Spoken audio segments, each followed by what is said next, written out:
Баршаларыңызға қайырлы күн. Бүгін сізге өте дәмді, жұмсақ болып шығатын блинчиктер дайындайтын боламыз. Видеоны соңына дейін көруді ұмытпаңыздар. Осындай керемет, әдемі болып шығады.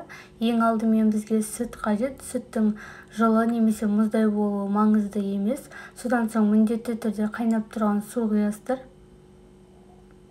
Бізге 2 жұмыртқа қажет.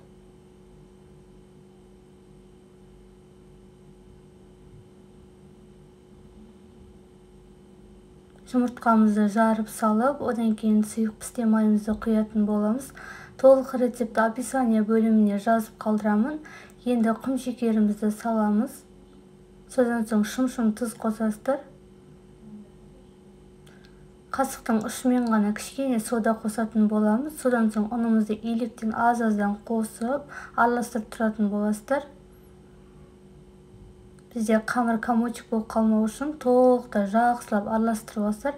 Бізде өте сұйық масса шығу қажет. Ұнымыздың барлығы толықтай еріп, араласу қажет.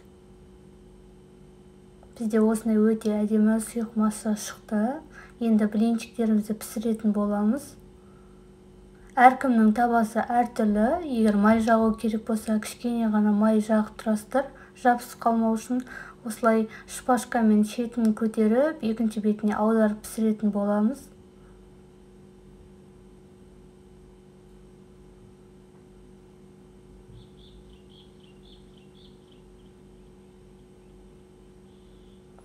Өте дәмді шығады бұл рецептпен. Біздің блинчиктеріміз дайын.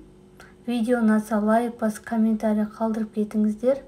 Біздің блинчиктеріміз өте әдемі, дәмді болып шықты. Баршаларыңызға ас болсын. Менің каналыма тіркелуді ұмытпаңыздар.